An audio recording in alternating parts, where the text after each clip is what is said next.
ऐश्वर्य हे केवळ आणि केवळ त्या जीवाच्या शरीरामध्ये उपस्थित असल्याने आणि त्याहूनही अधिक त्या जीवाचा भगवंतांचा एक अंश असल्यामुळे तो अंश त्या गुणांमुळे बाकीच्या कुणाला पण कोणत्याही त्याच्या भौतिक गुणांनी आकर्षित करू शकतो. परंतु तो जीवात्मा एकदा का शरीर सोडून गेला, तर तेच शरीर हे आपल्यासाठी तुच्छ होऊन जातं. एवढं, की अशा मृत शरीराला पाहिलं तरी आपण पाय धुतो. अशा कुणाच्या अंत्यसंस्काराला जरी जाण्यात आलं, तरी आपण अंघोळ करून कपडे वगैरे ते व्यवस्थित धुतो. तसेच कपडे घालत नाही आपण. तर सांगण्याचा अर्थ असा, की कोणत्याही जीवामध्ये भगवंतांची जी उपस्थिती आहे परमात्मा रूपामध्ये, तीच गोष्ट आणि भगवंतांच्या अंशाच्या रूपामध्ये जीवात्मा, तीच एक गोष्ट ह्या शरीराला किंवा कोणत्याही व्यक्तीला किंवा कोणत्याही प्राणीमात्राला काही प्रमाणामध्ये आकर्षक बनवते. तसंच आपण भगवंतांच्या अजून एका लीलामध्ये वर्णन आहे भागवतामध्ये ब्रह्मविमोहन लीलेमध्ये, की ब्रह्मविमोहन लीलेमध्ये ज्यावेळेस ब्रह्माजींनी भगवंतांचे सर्व गोपबालक आणि सर्व गायी आणि गायी त्यावेळेस चरवत नव्हते, तर गायींची वासरच चारायची. कारण त्यावेळेस कृष्ण लहान होते आणि लहान मुलांना सांभाळण्यासाठी वासरं दिले जायचे आणि ज्यावेळेस ते मोठे होतील अ, पौगंड अवस्थेमध्ये त्यानंतर त्यांना गायींचं सांभाळण्याची त्यांना सेवा दिली जायची. तर ज्यावेळेस ब्रह्माजींनी सर्व गोपबालकांना आणि वासरांना घेऊन गेले, कृष्ण खरेच पूर्ण पुरुषोत्तम भगवंत आहेत, हे याची परीक्षा घेण्याकरिता त्यावेळेस आपण बघतो, की कृष्णांनी स्वतः विस्तारित रूप आपलं बनवलं. या असंख्य गोपबालकांमध्ये विस्तारित रूप आपलं विस्तार केलं आणि असंख्य अशा अ, वासरांमध्ये. आणि त्यावेळेस ज्यावेळेस ब्रह्मविमोहन लीला झाली, त्यावेळेस बलरामजी हे कृष्णांच्या सोबत नव्हते यमुनाच्या तीरावर. कारण बलरामजींचा त्या दिवशी वाढदिवस होता. त्याच्यामुळे रोहिणी मातेने त्यांना घरीच ठेवून घेतलं होतं. तर त्याच्या काही काळानंतर, काही काळ गेल्यानंतर एकदा भागवतामध्ये वर्णन आहे, की कृष्ण आणि बलराम ज्यावेळेस आपल्या वासरांना गोपबालकांसमवेत चरवत होते, गोवर्धन पर्वताच्या पायथ्याशी. त्यावेळेस बलरामजींनी ही गोष्ट पाहिली, की अरे, हे वासरं जे चरत आहेत, ते थोडेसे आता मोठे झालेले आहेत आणि तरीही त्यांना बघून गायी ज्या आहेत, त्यांच्या आई गोवर्धन पर्वतावर, त्या इतक्या आनंदाने गोवर्धन पर्वतावरून खाली धावत पळत येत आहेत त्या वासरांना पाहण्यासाठी, आलिंगन देण्यासाठी आणि त्या वासरांना दूध पाजण्यासाठी. त्यांना याच्यासाठी आश्चर्य वाटत होतं, की यापैकी बरेचसे वासरे मोठे झालेले होते, म्हणजे ज्यांना की आता दुधाची आईच्या गरज नव्हती. तरी पण त्या गायी आपल्या वासरांकडे एवढ्या आकर्षित झालेल्या होत्या. त्यावेळेसच बलरामजींना कळालं, की अरे, काहीतरी गडबड आहे, जी की आपल्याला माहिती नाहीये कदाचित. आणि त्यानंतर त्याचप्रमाणे जे मोठे गोपाज होते, गोवर्धन पर्वतावर गायींना चरवण्यासाठी गेलेले, ज्यावेळेस त्यांनी गोवर्धन पर्वताच्या पायथ्याशी आपल्या मुलांना पाहिलं, त्यावेळेस ते पण आपल्या मुलांना आलिंगन देण्यासाठी धावत पळत गोवर्धन पर्वतावरून खाली आले. म्हणजे वृंदावनमधला प्रत्येक व्यक्ती, प्रत्येक गाय, प्रत्येक आई आणि वडील हे आपल्या स्वतःच्या मुलांएवढंच किंवा स्वतःच्या मुलांपेक्षाही जास्त त्यांचं आकर्षण होतं कृष्णांच्या प्रती. आणि आता त्याच कृष्णांनी ज्यावेळेस असंख्य गोपबालकांचं रूप धारण केलेलं, असंख्य वासरांचं रूप धारण केलेलं, त्यावेळेस ह्या सर्व गोपींचं आणि गायींचं आकर्षण त्यांच्या वासरांबद्दल, त्यांच्या मुलांबद्दल कितीतरी पटीने अधिक वाढलं. कारण त्यांचे ते मुलं हे साक्षात भगवंतांचंच विस्तारित रूप होतं त्या काळात. कारण त्या एका वर्षामध्ये ब्रह्माजींनी सर्व गोपबालकांना पळवून नेऊन एका ठिकाणी लपवून ठेवलेलं होतं, एका गुहेमध्ये, निद्रित अवस्थेमध्ये. तर अशा प्रकारे आपण बघतो या कथेमधून, की कोणताही व्यक्ती, कोणताही प्राणिमात्र, कोणताही जीव, कोणताही अ, एंटिटी म्हणजे प्राणी हे केवळ आणि केवळ आकर्षित बनतात भगवंतांच्या त्यांच्या हृदयामध्ये असणाऱ्या अंशाच्या रूपामध्ये जीवात्मामुळे आणि भगवंत स्वतः उपस्थित असलेल्या परमात्मा रूपामुळे. त्यामुळे कोणताही व्यक्ती किंवा प्राणी मात्र हे आकर्षित दिसतात, सुंदर दिसतात. त्या वेळेसच आपण बघतो की भगवंतांचे वेगवेगळ्या आई, ज्या की वासुदेवांच्या खूप साऱ्या पत्नी होत्या.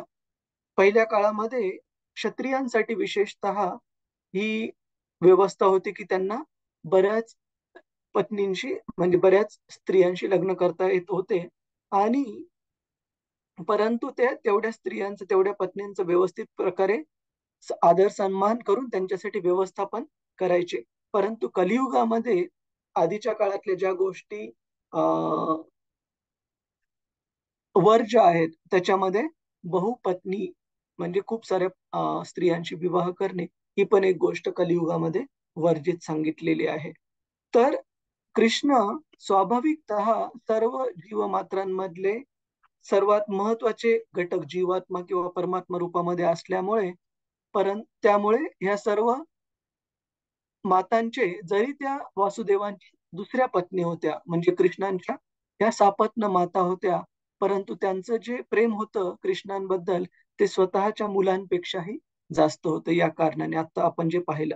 आणि त्याचप्रमाणे कृष्ण पण जसं आपण मागच्या वेळेला पाहिलं, ए यथा माम प्रपद्यन्ते ताम तथैव भजाम्यहम. ज्या प्रकारे कोणताही जीव भगवंतांना ज्या भावाने त्यांच्या जवळ जाईल, त्याच भावाने भगवंत त्यांच्यासोबत आदान प्रदान करतात. जसं आपण मागच्या वेळेला उदाहरण दिलं की कृष्णाच्या शरीराचं प्रत्येक अंग, त्यांचे हात, त्यांचे पाय हे इतके कोमल आणि नाजूक होते की यशोदा मातेसाठी, नंद महाराजांसाठी आणि बाकीच्या गोपींसाठी, गोप बालकांसाठी कृष्णाचे हात आणि पाय हे लोण्यापेक्षाही जास्त मऊ आणि नाजूक असे होते. परंतु अशा कृष्णांना ज्यावेळेस त्यांच्या किशोर अवस्थेमध्ये कंसाने आणि कंसाचे जे मल्ल होते, चाणूर आणि मुष्टिक, त्यांनी ज्यावेळेस पाहिलं, त्यावेळेस त्यांना साक्षात मृत्यू दिसून आला. ह्या छोट्या किशोर वयामधील भगवंतांच्या रूपाने. का? कारण भगवंतांकडे पाहण्याचा त्यांचा जो भाव होता, तो एका शत्रूच्या रूपामध्ये होता. त्याच्यामुळे भगवंत इतक्या किशोर अवस्थेमध्ये पण त्यांना आपल्या शत्रूच्या रूपामध्ये दिसले. परंतु या ठिकाणी कारण हे सर्व भक्त भगवंतांना आपले सर्वस्व म्हणून पाहत होते. भगवंतांनी पण त्यांना सापत्न माता हा भाव न दिसू देता आपल्या आईप्रमाणेच त्यांना पण आदर, सन्मान आणि प्रेम केलं. आणि इथे शास्त्रामध्ये सांगितलंय की 7 प्रकारच्या माता या आई म्हणून सांगितलेलं. आईप्रमाणेच त्यांना आदर, सन्मान देणं आवश्यक आहे. एक म्हणजे आपली जन्म देणारी आई, गुरूंची पत्नी, ब्राह्मण पत्नी, राजाची पत्नी, गाय, शुश्रूषा करणारी स्त्री म्हणजे नर्स, म्हणजे आईची मदत करणारी, आणि भूमाता म्हणजे पृथ्वी. तर या 7 यांना आपण ज्याप्रमाणे स्वतःच्या आईचा आदर सन्मान करतो, त्याचप्रमाणे आदर सन्मान करायला पाहिजे. आणि आपल्याला लक्षात आहे प्रभूजीच माताजी की भगवंतांनी कोणत्या विशेष राक्षसाला किंवा राक्षसीला यापैकी एका मातेचं स्थान दिलं आध्यात्मिक पूतना. जगतामध्ये? पूतना. पूतना. उत्तम हा. उत्तम हा. आणि कुणाचं स्थान दिलं पूतना? पूतना या राक्षसीला मातेचं. मातेचं. मातेचं. विशेषतः नंबर 6, क्रमांक 6 यशोदा माईंची असिस्टंट करणाऱ्या, शुश्रूषा करणाऱ्या मातेमध्ये ते स्थान कृष्णांनी प्रदान केलं पूतनेला. कारण पूतना एका मातृभावामध्ये म्हणजे बाहेरून तरी दिसण्यासाठी म्हणा, एका आईच्या रूपामध्ये कृष्णांना घेण्यासाठी आल्या. आणि पूतनेचा मागचा जन्म ज्यामध्ये त्या बली महाराजांच्या बहीण होत्या, रत्नमालाच नाव होतं त्यांचं. ज्यावेळेस त्यांनी वामन देवांना पाहून ही इच्छा व्यक्त त्यांच्या मनामध्ये आली की किती सुंदर हे बटू बालक आहे आणि आपल्याला पण असाच पुत्र प्राप्त व्हावा. परंतु नंतर वामन देवांनी आपल्या 3 पावलांमध्ये बली महाराजांचं सर्वस्व हरण केल्यानंतर त्याच रत्नमाला ह्या स्त्रीला असं राग आला की आपण या बालकाला ठार करायला पाहिजे. आणि भगवंतांनी त्या दोन्ही इच्छा त्यांच्या पूर्ण केल्या. परंतु ज्यावेळेस पूतनेच्या रूपामध्ये ही राक्षसी आली, भगवंतांनी जो बाहेरचा भाव होता, की एका मातेच्या रूपामध्ये आली, भगवंतांनी आपल्या मुलाप्रमाणे हे करण्यासाठी, प्रेम संभाळ करण्यासाठी भगवंतांनी तो भाव घेतला. आणि जो मनातला भाव होता, की या कालकूट विषाने कृष्णाची हत्या करण्याचा, त्या भावाचं पूर्णपणे शुद्धीकरण केलं. तर अशा प्रकारे भगवंत हे प्रत्येक जीवामध्ये आपण पाहिलं, की आकर्षणाचं जे सोर्स, जो स्रोत आहे ते भगवंत स्वतः आहे. आणि प्रत्येक जीवासोबत आदान-प्रदान हे केवळ भगवंतच करू शकतात. आणि ह्या आदान-प्रदानामध्ये बाहेरच्या दृष्टीने का होईना, ज्या प्रकारे भक्त त्यांना सेवाभाव प्रदान करण्याचा प्रयत्न करतो, भगवंत तो सेवाभाव स्वीकारतात. आणि जी काही ईर्ष्या, जे काही कल्मश आहेत, त्या सर्वांचं शुद्धीकरण करतात.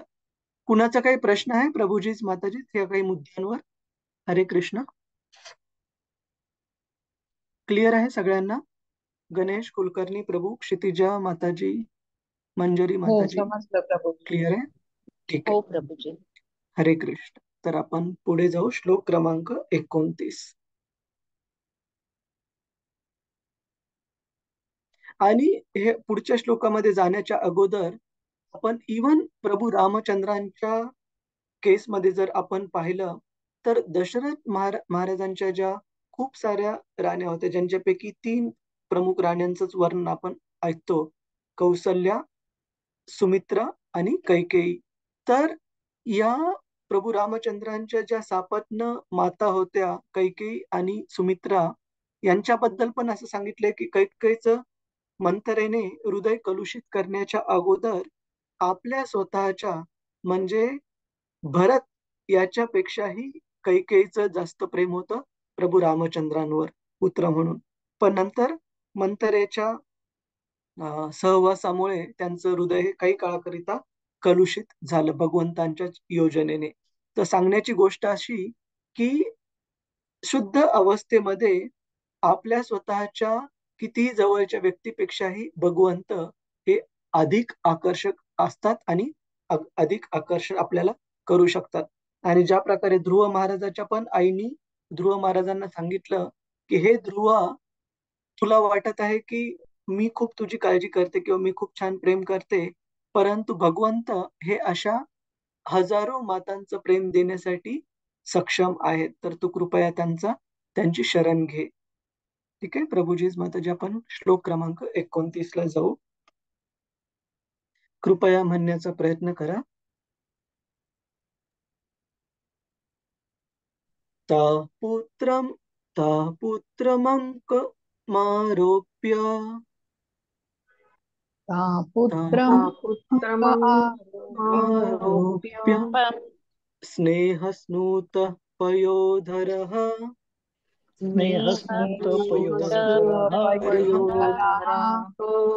हर्षविह्वलितात्मानः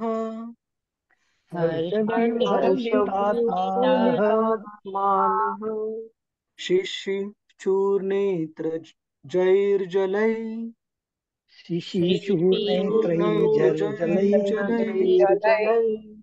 हरे कृष्ण. कुणाला वाचायचं आहे प्रभूजीच, माताजीच? हरे कृष्ण. हरे कृष्ण प्रभूजी, मी वाचू? हा, क्षितिजा माताजी, हरे कृष्ण. हरे कृष्ण. अनुवाद आणि तात्पर्य द्वारा श्रीला प्रभुपाद की जय. पुत्राला आलिंगिल्यानंतर त्या मातांनी भगवान श्रीकृष्णांना आपल्या मांडीवर बसवले. वात्सल्याच्या वेगाने त्यांच्या स्तनातून दूध वाहू लागले. आनंदाने त्या अगदी भारावून गेल्या आणि त्यांनी आपल्या नेत्रजळाने श्रीकृष्णांना स्नान घातले. तात्पर्य: भगवान श्रीकृष्ण जेव्हा वृंदावनात राहत होते, तेव्हा तेथील गायींना वात्सल्यामुळे पान्हा फुटत असे. अहो, ज्या स्नेहामुळे प्राणीमात्रांच्या स्तनातून दूध पाजरू लागते, तेथे जन्मदात्री मातेसारख्या त्यांच्या सापत्न्य मातांविषयी काय सांगावे. हरे कृष्ण. धन्यवाद, धन्यवाद माताजी. हरे. तर वृंदावनामध्ये असं सांगितलं जातं, की वृंदावनची जी भूमी होती, जमीन होती, ती पाण्यामुळे नाही तर गायींच्या दूध एवढं वाहत होतं कृष्णांबद्दलच्या त्यांच्या प्रेमामुळे की वृंदावन मधल्या जमिनीमध्ये जो चिखल व्हायचा तो पाण्यामुळे नाही तर दूध खूप प्रचूर प्रमाणामध्ये गायींच्या स्तनामधून जमिनीवर पडल्यामुळे होत असे. एवढं तिथल्या प्राणी मात्रांना पण भगवंतांबद्दल तेवढं प्रेम आणि स्नेह होता. तर ज्यांचा प्राणी मात्रांच्या त्यांच्या प्रती इतका स्नेह आहे, त्यांच्या प्रती त्यांच्या आईसारख्या किंवा मातेसारख्या दुसऱ्या जन्मदात्र्या ज्या वेगवेगळ्या प्रकारच्या आपण आई सांगितल्या त्यांचा सापत्न मातांविषयी काय सांगावे. तर अशा प्रकारे वृंदावनामधला प्रत्येक जीव मग भगवंतांशी डायरेक्ट त्यांच्या संबंधित असो की भगवंतांशी स्नेहभावाने जोडलेला असो, असा प्रत्येक जीव स्वतःच्या जीवापेक्षाही त्यांचं प्रेम हे त्यांचा स्नेह भगवंतांच्या प्रती अधिक होता. श्लोक क्रमांक 30. अथाविशत् स्वभवनम् श्रवणं सर्वकामम् अनुत्तमम् सर्वकामानुत्तमं अनुत्तम प्रासादायत्र पत्नीनां प्रासादायत्र पत्नीनां सहस्राणि च षोडश. सहस्राणि षोडश. मागच्या श्लोकांमध्ये आपल्या आई वडिलांसोबत आणि ज्या सापत्न माता होत्या, ज्या भगवंतांच्या दुसऱ्या आई होत्या, त्यांच्यासोबत आदान प्रदान भगवंतांबद्दलचं सांगितल्यानंतर ह्या येणाऱ्या 6 श्लोकांमध्ये भगवंतांचं त्यांच्या ज्या 16,108 राण्या होत्या त्यांच्यासोबत भगवंतांचं कशा प्रकारे आदान प्रदान झालं, इतक्या सर्व साऱ्या काळानंतर भगवंत द्वारकेमध्ये परत आल्यानंतर त्याचं वर्णन सांगितलं आहे. कुणाला वाचायचं आहे? प्रभुजी, माताजी, हरे कृष्ण. हरे कृष्ण प्रभूजी, दंडवत प्रणाम. प्रभूजी मी वाचू का? हा, रतिरूपा माताजी, हरे कृष्ण. हरे कृष्ण, दंडवत प्रणाम. धन्यवाद. त्यानंतर भगवंतांनी सर्वांगांनी परिपूर्ण असलेल्या आपल्या राजवाड्यात प्रवेश केला. तेथे त्यांचा 16 सहस्त्र राण्या राहत होत्या. तात्पर्य श्रील प्रभुपादद्वारे श्रील प्रभुपादची जय. भगवान श्रीकृष्णांना एकूण 16,108 राण्या होत्या आणि त्या प्रत्येकासाठी स्वतंत्र प्रासाद होता.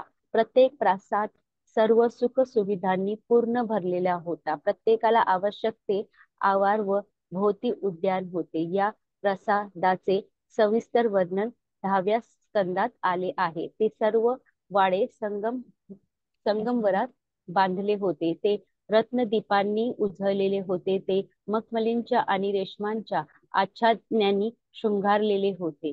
त्यावर जरीचे, जरावाचे आणि भरतकाम केलेले होते.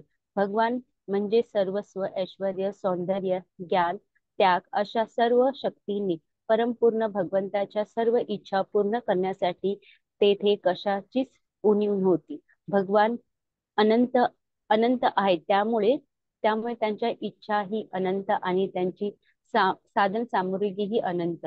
सर्वच काही अनंत असल्याने तेथे सर्व कामम या एकाच शब्दात त्यांचे वर्णन आले आहे. सर्व कामम म्हणजे सर्व हव्याशा वाटणाऱ्या वस्तूंची संपन्न. हरे कृष्ण.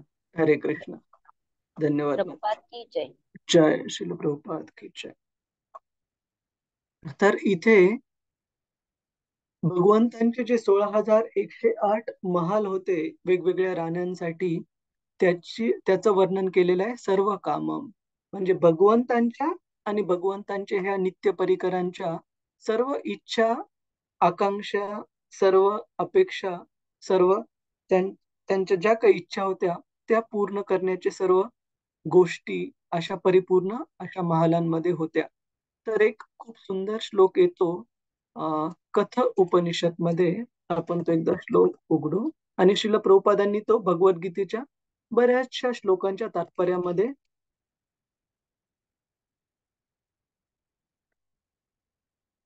तात्पर्यामध्ये पण श्रील प्रभुपादांनी दिलेला आहे. तर या श्लोकामध्ये सांगितलेलं आहे, कथा उपनिषदच्या श्लोकामध्ये, नित्यो नित्यानाम चेतनश्चेतनानाम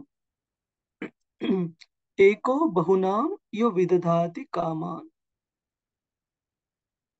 तर आपण जे पाहत आहोत त्यामध्ये तो श्लोक संक्षेप मध्येच दिलेला आहे, पण हा श्लोक पूर्ण असा आहे, नित्य नित्यानाम चेतनानाम.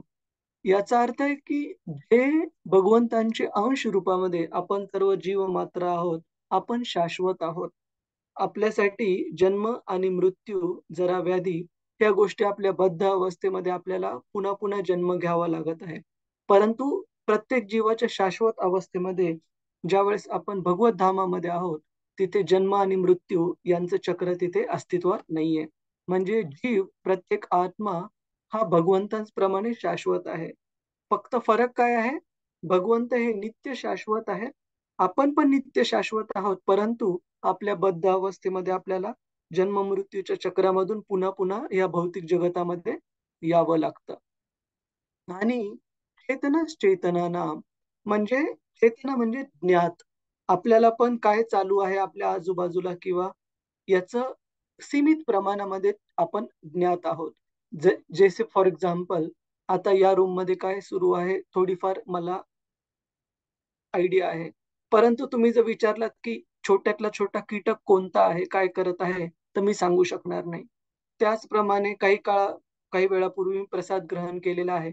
परंतु कशा प्रकारे पचन संस्था त्या प्रसादाचं विघटन करून ऊर्जा निर्माण करत आहे, एक्झॅक्टली कळणं हे शक्य नाहीये. का? कारण आपण चेतन आहोत, परंतु आपल्याला काही प्रमाणामध्ये चेतन भगवंतांनी केलेलं आहे. काही प्रमाणामध्ये आपल्याला गोष्टी ज्ञात आहेत आजूबाजूला चाललेल्या. परंतु कृष्ण हे चेतनानाम, अशा सर्व चेतन जीवांची जी चेतना आहे ती भगवंत कृष्ण आहे. सर्वात जास्त चेतन, की त्यांना सर्व प्राणी मात्रांमध्ये त्यांच्या हृदयामध्ये काय चालू आहे हे भगवंतांना त्या व्यक्तीच्या, त्या प्राणी मात्राच्या अगोदर माहिती आहे. सर्व ज्ञाता आहेत ते. तर या श्लोकाच्या दुसऱ्या ओळीमध्ये वर्णन येतं, नित्यो नित्यानाम चेतनानाम एको बहुनाम यो विदधाती कामा. तर ह्या गोष्टी भगवंतांमध्ये आपल्यामध्ये सारख्या आहेत, की ते शाश्वत आहेत, आपण पण शाश्वत आहोत. ते आपण ज्ञाता आहोत, भगवंत हे सर्व ज्ञाता आहेत. परंतु फरक काय आहे? एको बहुनाम यो विदधाती कामान. ते असे एक आहेत आपल्या सर्व प्राणीमात्रांचे स्रोत, जे की सर्व वेगवेगळ्या व्यक्तींच्या, प्राणीमात्रांच्या इच्छा आकांक्षा पूर्ण करण्यासाठी सक्षम आहेत. एको बहुनाम यो विदधाती कामान. कामान म्हणजे इच्छा, वेगवेगळ्या इच्छा पूर्ण करण्यासाठी सर्व व्यक्तींच्या केवळ एकमेव व्यक्ती हा कॅपेबल किंवा एकमेव व्यक्ती हा पात्र आहे. ती व्यक्ती म्हणजे भगवंत कृष्ण. आणि आपल्या त्याचाच अर्थ असा, की जर भगवंतांची इच्छा नसेल किंवा त्यांची जर परवानगी नसेल, तर इंग्रजीमध्ये एक म्हण येते की not a blade of grass moves without the sanction of the Lord. म्हणजे आपण हा हात जो वर उचलत आहोत, तो हात पण वर उचलण्यासाठी आपल्याला भगवंतांची म्हणजे परमात्म्याची परवानगी असणं आवश्यक आहे. कधी कधी काही व्यक्तींना आपण बघतो, स्ट्रोक होतो, ज्यावेळेस इच्छा असून पण हात पाय आपण पाहिजे तसे हलवू शकत नाही. तर सांगण्याचा हेतू हा, की असेच भगवंत सर्व जीवांचे, प्राणी मात्रांच्या इच्छा आकांक्षा पूर्ण करण्यासाठी सक्षम आहेत.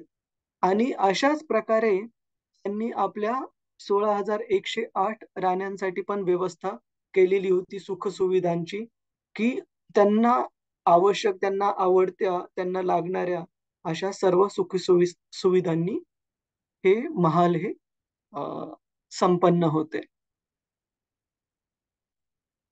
आणि आपण केवळ केवळ या महालांचंच ऐश्वर्य बघत नाही. 10व्या स्कंदामध्ये आपण पाहतो की कशा प्रकारे काही वेळेला भगवंतांच्या राण्यांनी कोणत्या गोष्टीची इच्छा केली. ज्या प्रकारे सत्यभामा मातेने इच्छा केली होती की पारिजातक फुलं आणण्याची, आणि भगवंतांनी काही पारिजातक फुलं आणण्याची राणीने केलेली इच्छा, सत्यभामा राणीने भगवंतांनी पूर्ण पारिजातकाचं झाड आणलं स्वर्गलोकातून, इंद्रदेवांच्या नंदन कानन या बागेमधून, आणि ती इच्छा आपल्या पत्नीची, आपल्या राणीची पूर्ण केली. त्याच प्रकारे आपण बघतो की दुसऱ्या पण काही, उदाहरणार्थ ज्यावेळेस सांदीपानी मुनींना गुरुदक्षिणे देण्यासाठी कृष्ण आणि बलराम ज्यावेळेस त्यांच्याकडे गेले, त्यावेळेस सांदीपानी मुनींनी कोणती गुरुदक्षिणा मागितली? प्रभूजीच माताजीच काय मागितलं त्यांनी? त्यांचा मेलेला जो पुत्र होता त्यांना हा, त्यांचा पुत्र जो की बऱ्याच काळापूर्वी मृत्यू पावलेला होता, त्या पुत्राला परत प्राप्त करण्याची इच्छा व्यक्त केली सांदीपानी मुनींच्या पत्नीने, गुरुपत्नीने. आणि गुरुदक्षिणा म्हणून कृष्ण आणि बलराम यांनी जाऊन त्या पुत्राला शोधून काढले आणि घेऊन आले यमराजांच्या का वरुण लोकातून, या दोन्हीपैकी एक. कृष्णांनी त्या सांदीपानी मुनींच्या मृत्यू झालेल्या पुत्राला घेऊन आले. त्याच प्रकारे आपण देवकी आणि वसुदेव यांच्या बाबतीत पण पाहतो की देवकीचे जे 6 पुत्र कृष्णांच्या जन्माच्या अगोदर मृत्यूमुखी पडले होते, कंसाने त्यांची हत्या केल्यामुळे, ते 6 पुत्र पण भगवंतांनी देवकी मातेला परत केले. तर सांगण्याची गोष्ट ही की कृष्णाशिवाय दुसरी कोणतीच व्यक्ती नाही ज्या आपल्या इच्छा इतक्या चांगल्या प्रकारे पूर्ण करू शकते, ज्या प्रकारे कृष्ण आपल्या कोणत्याही इच्छा पूर्ण करू शकतात. मग तुम्ही म्हणाल की प्रभूजी, मग कोणते भौतिक इच्छा घेऊन जायचं का? तर जाऊ शकता, जाण्यासाठी काही त्याच्यामध्ये हे नाहीये. दुसरीकडे कुठे प्रयत्न करण्यापेक्षा भगवंतांकडे जाणं कधीही चांगलं. परंतु भौतिक इच्छांच्या बाबतीमध्ये भगवंत आधी आपलं हृदय शुद्धीकरण करतात, ज्याप्रमाणे त्यांनी ध्रुव महाराजांचं केलं, आणि त्यानंतर ते त्या इच्छा पूर्ण करतील. परंतु जर आपण आध्यात्मिक इच्छा पूर्तीसाठी भगवत प्रेमासाठी जर भगवंतांच्या आश्रय घेतला, तर भगवंत कितीतरी अधिक प्रसन्न होतील आणि भगवत प्राप्ती आपल्याला लवकर प्राप्त होईल, जर आपण शुद्ध भक्तीची इच्छा ठेवून गेलो तर. भौतिक इच्छा ठेवून गेलो तर थोडासा वेळ लागेल शुद्धीकरणासाठी, आणि त्या शुद्धीकरणामध्ये आपल्याला काही अवघड काळ पण सोसावा लागेल त्या हृदयाच्या शुद्धीकरणासाठी. कुणाचा काही प्रश्न आहे प्रभूजी माताजी ह्या काही मुद्द्यांवर, की कशा प्रकारे आपल्या सामान्य जीवाच्या पण सर्व इच्छा आकांक्षा पूर्ण अंततः भगवंताद्वारेच होतात? आणि देवतांच्या बाबतीत असं सांगितलं जातं की देवता पण आपल्या कोणत्या उपासकांना त्यावेळेसच कोणता आशीर्वाद, कोणतं वरदान देऊ शकतात, जे भगवंतांनी त्यांना शक्ती दिलेली आहे. त्याचप्रमाणे ते आपल्या उपासकांना पण वरदान देऊ शकतात. स्वतःच्या जोरावर वरदान देण्याची किंवा कोणती इच्छा पूर्ण करण्याची देवतांमध्ये पण कोणतीही शक्ती नाहीये. भगवंतांपासूनच त्यांना ही शक्ती प्राप्त होते. कुणाचा काही प्रश्न आहे प्रभूजीच माताजीच? हरे कृष्ण. नाही प्रभूजी. ठीक आहे, क्लिअर आहे बाकीच्या भक्तांना? संजना माताजी, शुभम पाटील प्रभू, प्रवीण जाधव प्रभू, मृणालिनी माताजी आणि बाकीचे भक्त. हरे कृष्ण. हो प्रभूजी, क्लिअर आहे प्रभूजी. हरे कृष्ण. हो, समजलं क्लिअर आहे. प्रभूजी. ठीक, तर आपण पुढे जाऊ.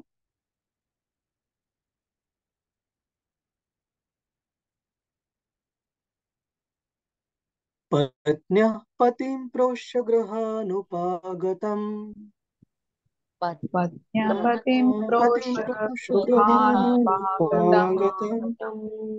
विलोक्य संजात मनो महोत्सवः विलोक्य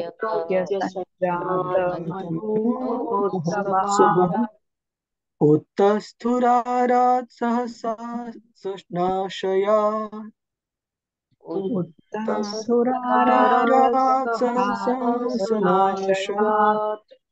साकं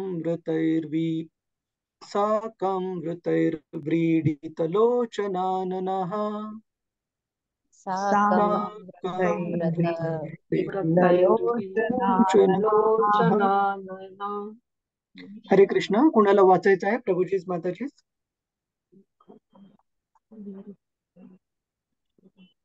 मंजरी माताजी. येस माताजी. हरे कृष्ण. प्रभूजी सादर प्रणाम. धन्यवाद माताजी. हरे कृष्ण. हरे कृष्ण. दीर्घ काळ परदेशी राहून आपला पती घरी परत आलेला आहे असे पाहून भगवान श्रीकृष्णांच्या सर्व राण्या मनोमन अतिशय आनंदल्या. त्या आपली आसने व ध्याने सोडून उठल्या. तत्कालीन सामाजिक रूढीप्रमाणे त्यांनी आपल्या मुखांवरून पदर ओढून घेतले आणि अत्यंत लज्जायुक्त दृष्टीने त्या पाहू लागल्या. तात्पर्य श्री प्रभुपाद द्वारा. पूर्वी सांगितल्याप्रमाणे भगवान श्रीकृष्ण 16,108 राण्यांच्या प्रासादात प्रवेश करते झाले. त्याचा अर्थ असा की भगवंतांनी आपला विस्तार करून राण्यांच्या संख्ये इतकीच रूपे प्रकाशित केली व प्रत्येक राणीच्या वाड्यात एकाच वेळी प्रवेश केला. त्यांच्या अंतरंग शक्तीचा हा एक दुसरा आविष्कार आहे. जरी ते अद्वय आहेत तरी त्यांच्या इच्छेनुसार ते आपला अनेक दिव्य रूपात विस्तार करू शकतात. श्रुती मंत्रात असे निश्चयाने सांगितले आहे की परमसत्य एकच एक असूनही इच्छेनुसार अनेक होऊ शकते. भगवंतांची विविध रूपे काही स्वांश श्रेणीतील तर काही स्वतंत्र अंश श्रेणीतील असतात. स्वतंत्र अंश त्यांच्या शक्तीचे प्रतिनिधित्व करतात आणि स्वांश त्यांची स्वतःची रूपे असतात. अशा रीतीने भगवंतांनी 16,108 प्राभव स्वयंप्रकाश रूपे धारण केली आणि एकाच वेळी प्रत्येक राणीच्या वाड्यात स्वतंत्रपणे प्रवेश केला. हे भगवंतांचे वैभव अर्थात दिव्य सामर्थ्य आहे. म्हणूनच भगवंतांना योगेश्वर असे म्हणतात. साधारणपणे एखादा योगी स्वतःला अधिकतर 10 रूपांमध्ये विस्तारित करू शकतो, परंतु भगवान मात्र आपल्या इच्छेनुसार अनंत रूपे धारण करू शकतात.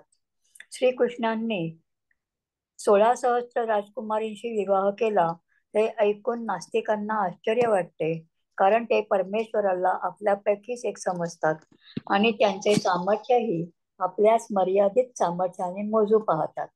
म्हणून प्रत्येकाने हे पूर्णपणे समजून घेतले पाहिजे की परमेश्वर कधीही सामान्य माणसाच्या पातळीवर असत नाही.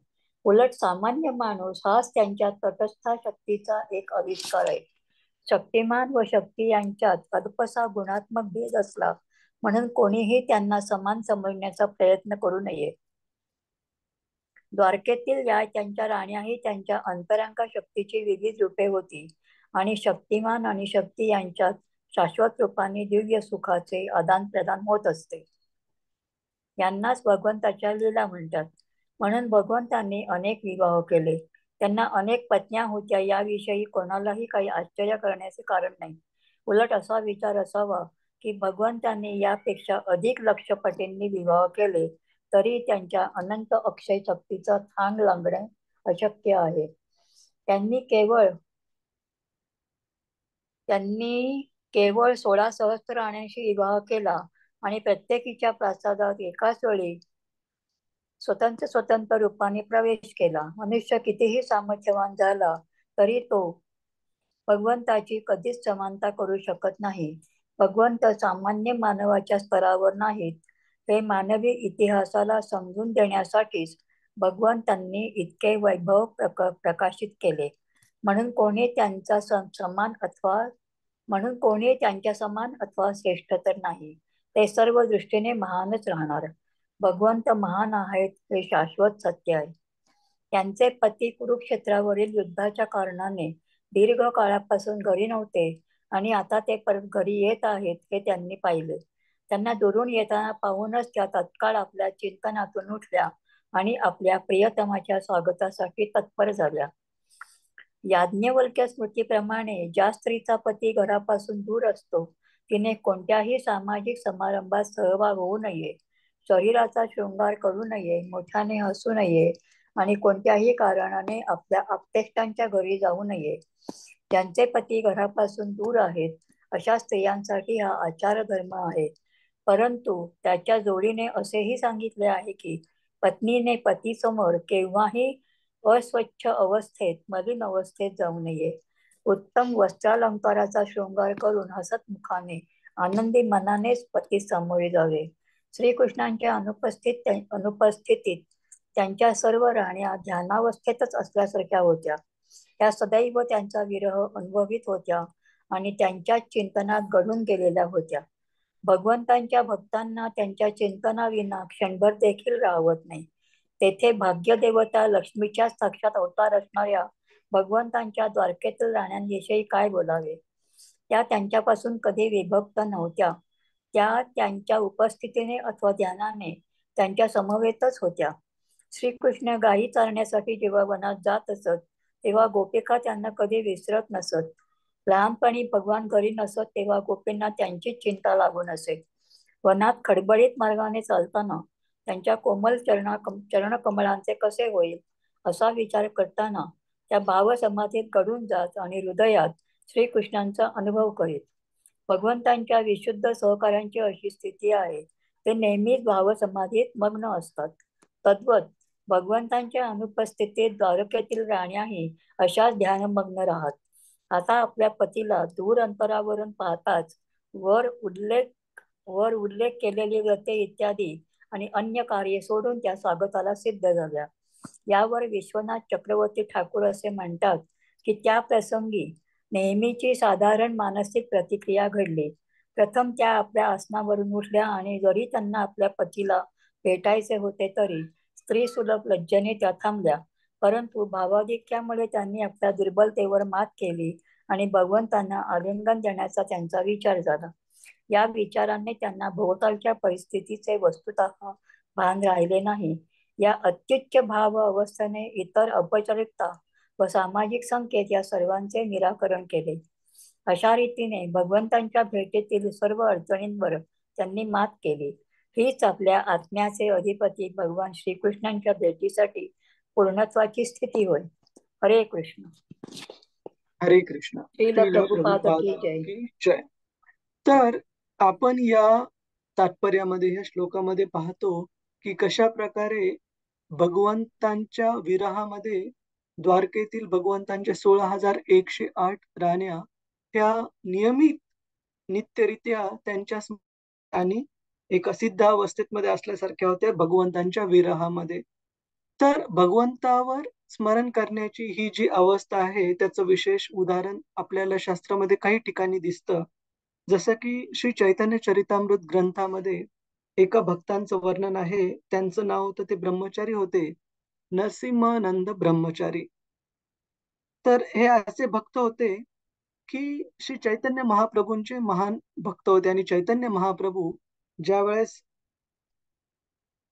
जगन्नाथपुरीहून द्वारकेला जात होते त्यावेळेस त्यांनी ठरवलं होतं की आपल्यासोबत खूप साऱ्या भक्तांना अजिबात न्यायचं नाही.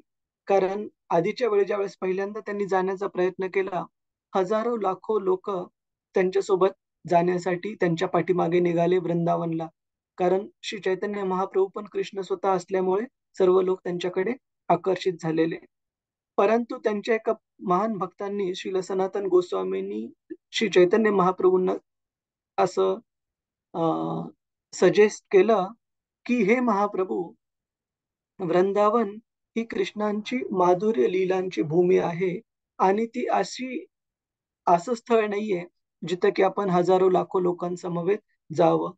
फार फार तर आपण 1 किंवा 2 आपले असिस्टंट म्हणून भक्तांना घेऊन जा आणि एवढ्या मोठ्या लोकांसोबत, एवढ्या जास्त संख्येमध्ये लोकांसोबत जाणं हे आपल्यासाठी योग्य राहणार नाही.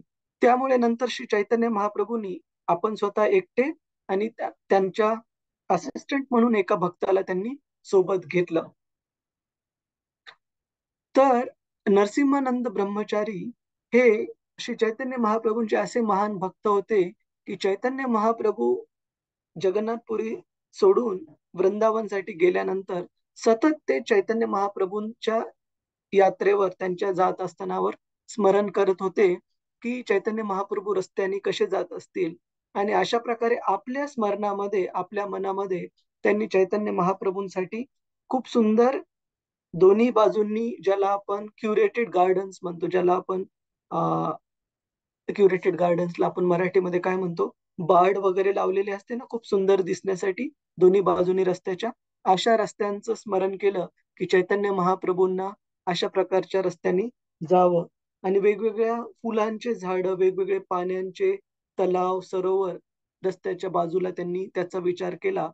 आणि वस्तुतः स्थिती अशी होती की चैतन्य महाप्रभूंच्या स्मरणामध्ये नरसिंहानंद ब्रह्मचारी ज्या प्रकारे रस्त्यांना सजवत होते, गुलाब पाण्यांचं म्हणा किंवा बाकीच्या सुगंधी पाण्यांचा सडा टाकून रस्त्यांना स्वच्छ करणे भगवंतांच्या येण्यासाठी, एक्झॅक्टली त्याच प्रकारचे रस्ते, त्याच प्रकारचं सौंदर्य, त्याच प्रकारची सजावट चैतन्य महाप्रभू हे प्रत्यक्ष पाहत होते आपल्या समोर ते जात असलेल्या रस्त्यांमधून. का? सांगण्याचा हेतू हा की कशा प्रकारे आपल्या स्मरणातून भक्त ज्या प्रकारची सेवा पण अर्पण करतात कृष्णांना, ती सेवा भगवंत स्वतः स्वीकार करतात. याचा अर्थ असा नाही की आपण मनामध्येच भगवंतांना सेवा अर्पण करावी आणि प्रत्यक्ष रूपात करू नये, प्रत्यक्ष रूपात पण करावी.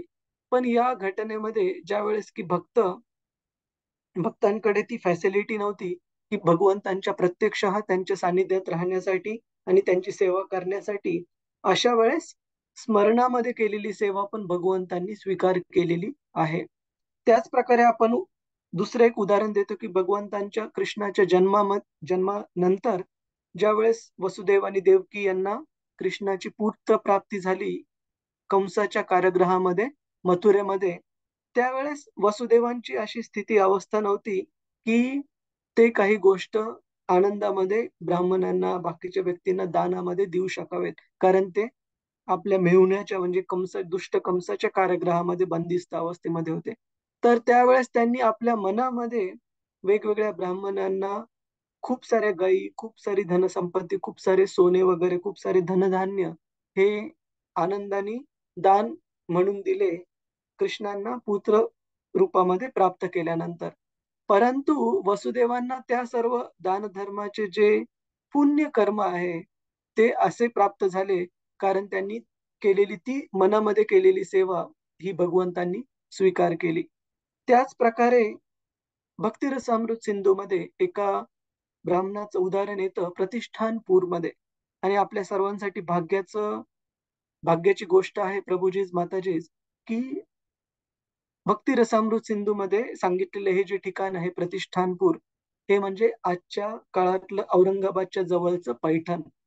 तर या ठिकाणी एक ब्राह्मण त्यांनी ऐकलं होतं एका प्रवचनामध्ये, की कशा प्रकारे भगवंतांच्या प्रती केली जाणारी सेवा जरी आपली भौतिक क्षमता नसेल ती सेवा अर्पण करण्याची, परंतु स्मरणामध्ये केलेली भगवंतांना अर्पण केलेली सेवा पण भगवंत निश्चित स्वीकार करतात. आणि अशा प्रकारचं भगवंतांबद्दलच्या प्रवचनामध्ये ऐकलेली गोष्ट हे ब्राह्मण भगवंतांवर स्मरण करत होते. आणि त्या स्मरणामध्ये त्यांनी भगवंतांना स्वीट राईस म्हणजे दूध आणि भात ह्यापासून बनवलेला एक पदार्थ, दूध, भात आणि साखर आणि बाकीचे काही लागणारे ड्रायफ्रुट्स वगैरे असे वेगवेगळे घटक यांच्यापासून बनवलेला स्वीट राईस हा त्यांनी भगवंतांना अर्पण बनवण्याचं ठरवलं. आणि तो बनवल्यानंतर तो व्यवस्थित प्रकारे थंड झाला आहे का नाही हे चेक करण्यासाठी त्यांनी आपल्या स्मरणामध्ये भगवंतांवरच्या त्या स्मरणामध्ये त्या स्वीट राईसला, गोड भाताला त्यांनी हात लावून पाहिला. आणि तो भात बराच गरम असल्यामुळे त्यांच्या स्मरणामध्ये त्यांच्या बोटाला पोळालं. आणि त्या बोटाला पोळाल्यामुळे त्यांचं जे स्मरण होतं, भगवंतांवरचं जे ध्यान होतं, ते भंग पावलं. आणि त्यांनी पाहिलं तर त्यांच्या बोटाला खरोखरच लाल झालेलं पोळाल्यामुळे. आणि हे दृश्य पाहून वैकुंठामध्ये भगवंत नारायण जे बसले होते लक्ष्मी देवींसोबत, ते खूप जोरजोरात हसत होते. तर लक्ष्मी देवींनी विचारलं की काय झालं. त्यांनी सांगितलं की माझा एक भक्त आहे पृथ्वी लोकावर, अशा अशा प्रकारे स्मरण करून मला ही सेवा अर्पण करत होता. आणि तो स्वीट राईस, गोड भात चेक करत असताना त्याचं बोट पोळायला गेलं. आणि लक्ष्मी मातेला भगवंतांनी सांगितलं की ह्याच जन्मामध्ये हा जो भक्त आहे तो भगवत धामामध्ये परत येईल. तर सांगण्याची गोष्ट ही की भगवंतांबद्दल अर्पण केलेली सेवा जर शक्य असेल तर आपण हात पाय चालवून आपल्या शरीराचा उपयोग करून निश्चित प्रत्यक्षरित्या ही सेवा आपण अर्पण करावी. परंतु अशी कोणती परिस्थिती असेल जेणेकरून आपली एखादी इच्छा आहे भगवंतांना सेवा अर्पण करण्याची, परंतु भौतिक सीमांमुळे, भौतिक लिमिटेशन्समुळे जर आपण ते करू शकत नसू, तर आपल्या कमीत कमी ध्यानामध्ये तीव्र इच्छेने आपण भगवंतांना कमीत कमी स्मरणामध्ये ती सेवा अर्पण करायला पाहिजे. आणि जर आपण आपल्या आध्यात्मिक जीवनामध्ये, आध्यात्मिक प्रयत्नांमध्ये प्रामाणिक आहोत, गंभीर आहोत, तर भगवंत अशा वेगवेगळ्या उदाहरणावरून आपण पाहतो की भक्तांसोबत निश्चित आदान प्रदान करतील आणि निश्चित त्याचं जे फळ आहे अशी सेवा अर्पण करण्याचं, ते भक्तांना निश्चित प्रदान करतील. कुणाचा काही प्रश्न आहे प्रभूजीच माताजीच या मुद्द्यावर, की आपण पाहिलं कशा प्रकारे भगवंतांच्या वेगवेगळ्या 16,108 पत्नी त्यांच्या विरहामध्ये कशा प्रकारे निश्चित 24 तास त्यांच्यावर ध्यान केंद्रित करून होत्या त्यांच्या स्मरणामध्ये. आणि आपण काही उदाहरणं पाहिले शास्त्रांमधून की भगवंतांचं अशा प्रकारे विरहामध्ये केलेलं स्मरण, त्यांच्या प्रती अर्पण केलेल्या सेवा, ह्या पण भगवंत निश्चित स्वीकार करतात त्या भक्तांच्या सेवाभावाप्रमाणे. काही प्रश्न आहे प्रभूजीच माताजीच? हरे कृष्ण. क्लिअर आहे? हो प्रभूजी. हो, समजलं. हरे कृष्ण. ठीक आहे. ठीक आहे, आपण अजून एक श्लोक पाहू. आपण जवळ आलेलो आहोत आता हा अध्याय कन्क्लूड करण्याचा. एक श्लोक अजून पाहून पुढचा आपण पुढच्या वेळेला पाहू.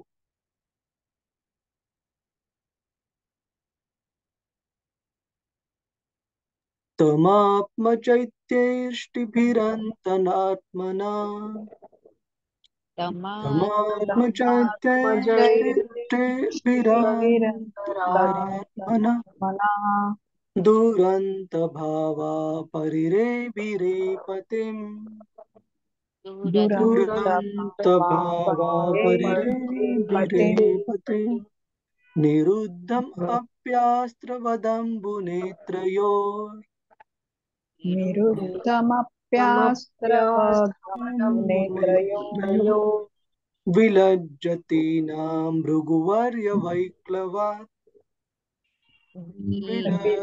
विलज्जतीनां भृगुवर्यवैक्लवात्. हरे कृष्ण. कुणाला वाचायचं आहे अनुवाद आणि तात्पर्य? हरे कृष्ण. हरे कृष्ण. मृणालिनी माताजी आपल्याला वाचायचं आहे का? पण अनम्यूट केलेलं आहे. हरे कृष्ण.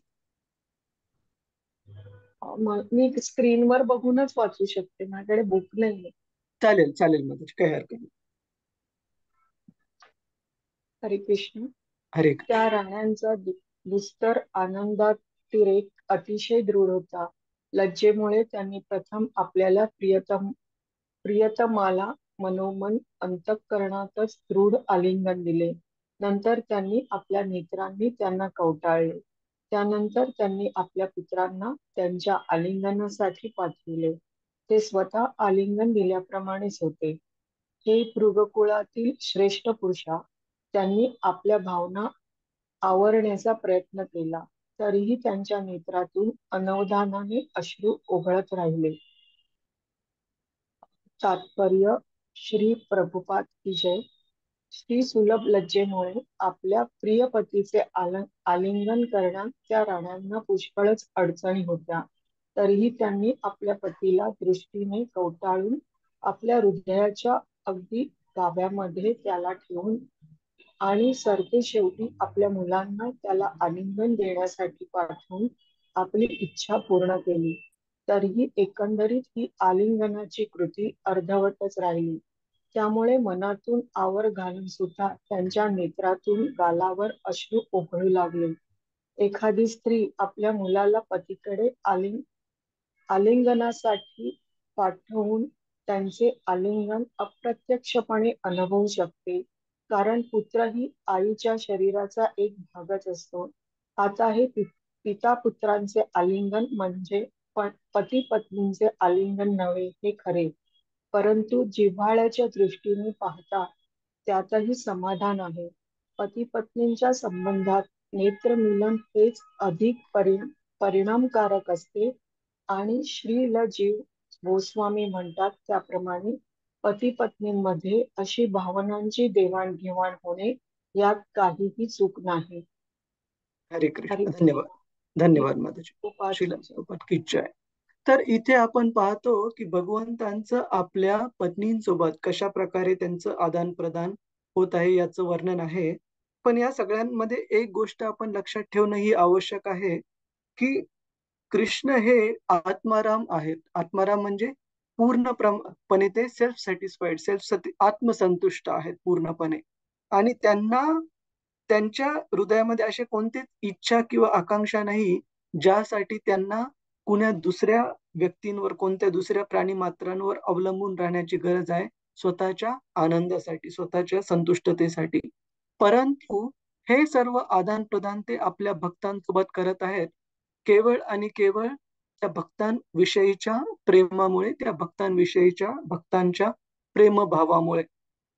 आणि त्या प्रेमभावासोबत आदान प्रदान करण्यासाठी. या प्रकारे आपण बघतो की भगवंतांनी केवळ 16,108 राण्या केल्या नाही, तर प्रत्येक राणीला असं वैयक्तिकरित्या त्यांचं आदान प्रदान होतं आणि पूर्ण प्रकारे आपल्या 16,108 राण्यांना पण ते संतुष्ट पूर्णप्रमाणे ठेवू शकले. आपण श्लोक क्रमांक 33 नंतर पुढच्या वेळेला शनिवारी सुरुवात करू आणि लवकरच हा अध्याय पूर्ण होईल. आपण पुढच्या वेळेला कदाचित पुढचा अध्याय पण सुरू करू. तर आजच्या चर्चेवर कुणाचा काही प्रश्न आहे? प्रभूजीस, माताजीस आणि अं, मह संजना माताजी, हरे कृष्णा. हरे कृष्ण प्रभूजी. येस प्रभूजी, माताजी. माझा जनरल प्रश्न आहे की गीत गोविंदम जे आहे हा त्यावरती श्रील प्रभुपादजींचं काही भाष्य आहे का, असं पुस्तक की त्यांनी भाष्य केले त्याच्यावरती? हा, गीत गोविंद, एक मिनिट हा. गीत गोविंद शिला जयदेव गोस्वामींनी जे हो हो हो. तर त्याच्याविषयी प्रभुपादांचे रेफरन्सेस आहे माताजी, तर मला त्याचं पाहावं लागेल. कारण श्री जयदेव गोस्वामी हे पण गौडीय वैष्णव परंपरेमध्येच त्यांचा आविर्भाव झालेला आहे आणि श्री चैतन्य महाप्रभूंनी स्वतः हे जे त्यांची रचना आहे त्याला प्रमाणित केलेलं आहे, गीत गोविंद यांना. तर यांच्याबद्दल मी थोडा रेफरन्सेस पाहून मग आपल्याला ह्या प्रश्नाचं उत्तर देईल. प्रभुपादांची काय टीका टिप्पणी आहे. हो ठीक चालेल आहे. प्रभूजी, आपल्याकडे आहे प्रभूजी, पण ते कोणतरी मोरेश्वर देशमुख आहे, त्यांनी भाष्य केलेलं आहे भाष्य त्याच्यावर. कर. ते अच्छा अच्छा. थोडं नाही कळत, थोडं हा. अवघड हिंदीमध्ये आहे ते, मराठीमध्ये नाही मिळालं. हिंदीमध्ये पण खूप अवघड हिंदी आहे, मला थोडं अच्छा, नाही कळत आहे ते. चालेल तर चालेल माताजी, प्रभूजी तुम्ही मला द्या. चालेल, बघतो मी. आणि जगन्नाथपुरीमध्ये श्री जगन्नाथजींना पण गीत गोविंद हे जे रचना आहे जयदेव गोस्वामींची ते खूप आवडते, तर त्यासाठी पण याचं महत्व आहे. चेक करतो माताजी. चालेल प्रभूजी, धन्यवाद प्रभूजी. हरे कृष्ण. हरे कृष्ण. आणि सर्वांसाठी एक महत्वाची अनाउन्समेंट की उद्या एकादशी आहे, जन्माष्टमी, नवमी, दशमी आणि उद्या एकादशी. तर आपण प्रतिरूपा माताजी तिथे पण उद्याच आहे ना? कन्फर्म करा तुम्ही एकदा. प्रभूजी 30 तारखेला आहे. 30 तारखेला आहे का? उद्या नाही का? ओके ओके, ठीक आहे. मग कॉन मध्ये 30 तारखेला आहे. 30, हा अच्छा, ठीक आहे, चालेल. माफ करा त्या कन्फ्युजनसाठी. कारण मी विचार केला जन्माष्टमी, नवमी, आज दशमी, मग उद्या एकादशी. ठीक आहे, हरे कृष्ण. तर अजून कुणाचा काही प्रश्न आहे, काही टीका टिप्पणी आहे? हरे कृष्ण. ठीक आहे, खूप खूप धन्यवाद. आता इथे वाजलेले आहेत रात्रीचे 11:05. तर आज उशीर झाल्यामुळे कृपया क्षमा असावी आणि आपण शनिवारी पुन्हा भेटू. हरे कृष्ण. आणि सर्वांसाठी अजून एक गोष्ट की मी पुढच्या आठवड्यामध्ये म्हणजे 1-2 तारखेपासूनच्या सुरू होणाऱ्या आठवड्यामध्ये 4 तारखेला मोस्टली पुण्याला जाईल. तर आपला प्रोग्राम तर अफेक्ट होणार नाही, पण कंटिन्यू करू आपण तिथे पुण्याला गेल्यानंतर पण. ठीक आहे. आणि इथे राहण्याचा जो कालावधी आहे तो 1 महिन्याने वाढून 30 ऑगस्टला जे संपणार होतं माझं ट्रान्झिशन, ते 30 सप्टेंबर पर्यंत चालू राहील. परंतु आपल्या प्रोग्राम मध्ये काही हे येणार नाही, अडथळा येणार नाही. हरे कृष्ण. वंशाकल्पतरुभ्यश्च कृपा सिंधुभ्य एव च पतितानां पावनेभ्यो वैष्णवेभ्यो नमो नमः. अनंत कोटि वैष्णव वृंद की जय. वैष्णव ठाकुर की जय. श्रील प्रभुपाद की जय. हरे कृष्ण. खूप खूप हरे धन्यवाद. हरे हरे कृष्ण. कृष्ण. हरे धन्यवाद. कृष्ण. हरे कृष्ण. साधू प्रणाम. हरे कृष्ण. हरे धन्यवाद. कृष्ण. धन्यवाद. हरे कृष्ण.